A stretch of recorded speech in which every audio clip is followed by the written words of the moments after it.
불국사와 석굴암은 완전히 다른 스타일이에요. 그리고 전무후무합니다. 판테온보다 한 700년 지난 다음에 만들어진 거예요. 근데 너무 신기할 정도로 똑같아요. 또 하나 흥미로운 거는 그 배치 자체가 되게 도가사상에 근거한 배치인 거예요.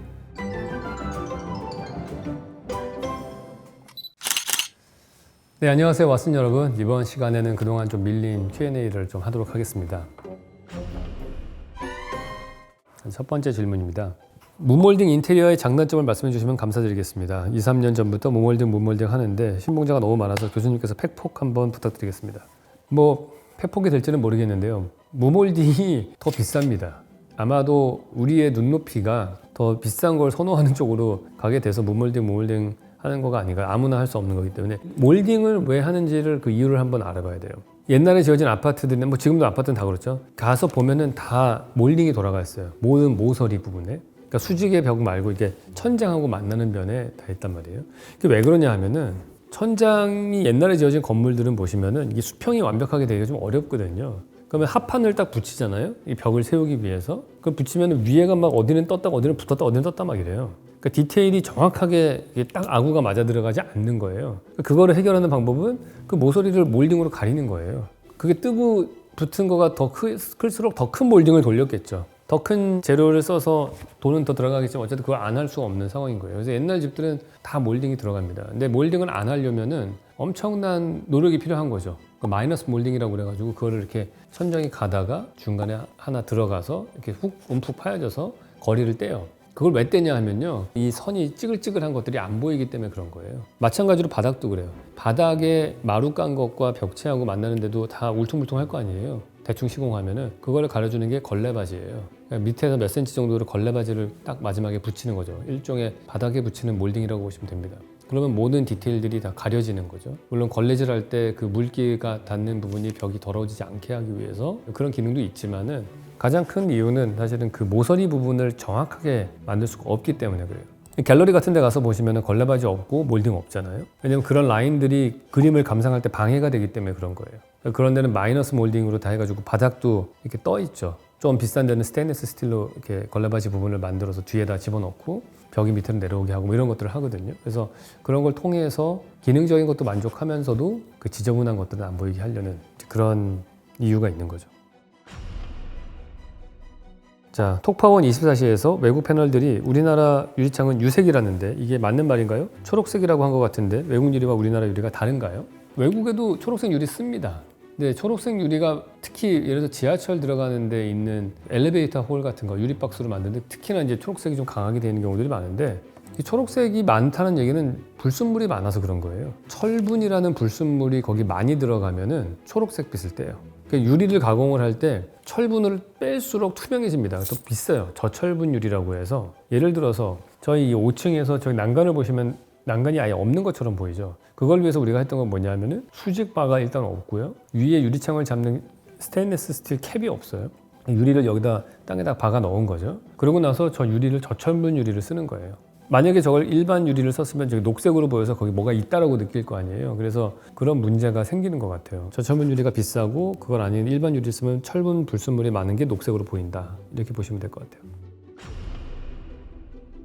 다음 질문은 교수님, 한국 전통 건축 중에서 건축적으로 훌륭한 게 어떤 거라고 생각하시나요? 저는 보통 얘기할 때 두 가지가 떠오르는데요. 하나는 불국사고요. 또 하나는 도산서원이에요. 그래서 이 두 가지를 제일 제가 높게 평가하는 한국 전통 건축인데 그 이유는 뭐냐 하면은 일단은 도산서원은 이렇게 배치들이 그 지형에 따라 자유롭게 되어 있고 낮은 담장과 그다음에 작은 집들 사이의 공간들 착용하는 거 그다음에 프라이버시와 퍼블릭 이런 것들이 되게 하나의 도시처럼 만들어져 있어요. 그게 뭐냐면은 내가 이렇게 문을 열고 들어가면 또 다른 공간이 나오고 저 담장을 통과하면 또 다른 공간이 나오고 공간의 레이어라고 하죠. 그런 층들이 되게 여러 겹으로 되어 있어요. 마치 러시아 인형 같은 거예요. 러시아 인형 보면 하나 있는데 뚜껑 열면 또 안에 또 있고 뚜껑 열면 또 있고 막 이러잖아요. 계속해서 영어로 언베일링 한다고 하죠. 베일을 벗겨나가는 것 같이 계속 그 다음 인형이 나오잖아요. 그것처럼 이 도산서원을 가시면은 그 건축 장치들 건물이든 담장이든 그걸 통해서 계속해서 그 다음 공간이 뭔지 예측이 불가능하고 막 되게 재미나게 미로처럼 돼 있어서 실제의 면적보다 훨씬 더 넓고 다채로운 공간감이 느껴져서 되게 훌륭한 건축이다. 저는 그렇게 생각을 하고요. 또 하나 불국사가 훌륭하다고 생각하고 특별하다고 생각하는 가장 큰 이유는 석굴암이 있기 때문에 그렇거든요. 그러니까 불국사와 석굴암은 완전히 다른 스타일이에요. 그러니까 제가 이 설명을 드리려면 공간이 만든 공간 전편을 다 설명을 해야 되는데 그 책에 대한 얘기를 간단하게 말씀을 드리면은 서양 건축은 기하학적인 평면으로 쓰고 돌을 많이 써요. 벽 중심의 건축이에요. 판테온 같은 것들이죠. 동양 건축은 집중호우가 내리기 때문에 무거운 재료인 돌이나 벽돌을 못 쓰고 나무 기둥을 써요.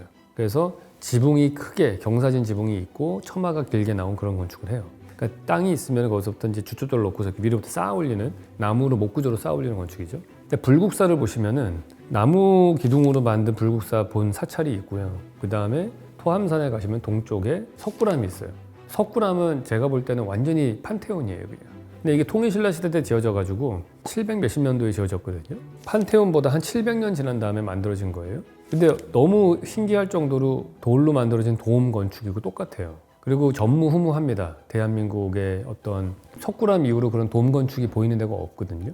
그래서 그런 걸 보면은 이 서양의 어떤 문화가 들어와서 융합된 형태구나, 이게.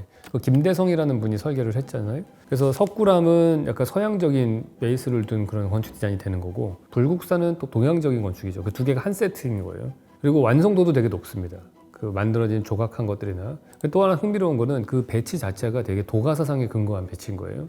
동쪽은 양의 공간이죠. 햇빛, 동쪽 햇빛이 들어오는. 그러니까 거기다가 음의 공간인 굴을 파가지고 그 공간을 만들어서 밸런스를 맞추고, 서쪽에는 음의 공간일 테니까 여기다가는 건축을 해서 파지티브한 공간으로 불국사를 만들고, 그게 이제 음양으로 생각하는 그 개념 자체는 중국 쪽에서 들어온 도가사상이에요. 그래서 배치를 보면은 마스터 플랜상으로도 이런 음양의 배치가 보이고, 불국사 경내를 들어가도 다보탑과 석가탑이 있는데 좌우 대칭 공간에 완전히 다른 스타일로, 하나는 미니멀, 하나는 아주 화려한 이런 게 돼 있잖아요. 그것도 역시 두 개의 상반된 스타일을 병치해 놓은 것도 도가사상인 것 같고, 전반적으로 그 디자인을 보면은 대륙에서 온 도가사상과 해양에서 온 건축 양식, 생각들이 이렇게 섞여 있는 걸 볼 수가 있어요. 그러니까 그 당시가 훨씬 인터내셔널 했던 거예요, 조선시대보다. 그 이유는 통일신라 시대는 신라가 통일을 했으니까 경주가 통일을 한 거죠. 그러니까 수도가 이 해안가에 가까운 데 있는 거예요. 그러니까 바다에서 이쪽 남해를 거쳐서 이 동남아를 거쳐서 들어오는 이슬람 쪽에 거쳐 오는 그 백기를 통해서 오는 문화도 받을 수 있고, 북쪽에서 오는 혹은 황해를 건너서 오는 그 중국의 대륙 문화도 받을 수 있고, 두 가지를 융합시킬 수 있는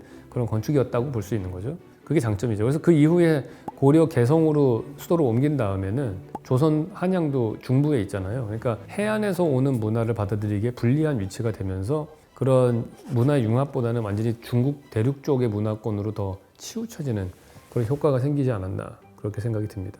그래서 불국사가 되게 좋은 건축이다, 저는 생각을 해요. 질문이 많아서 여기서 한번 끊어서 가야 될 것 같습니다. 다음 시간에 또 이어서 답변 드리도록 하겠습니다.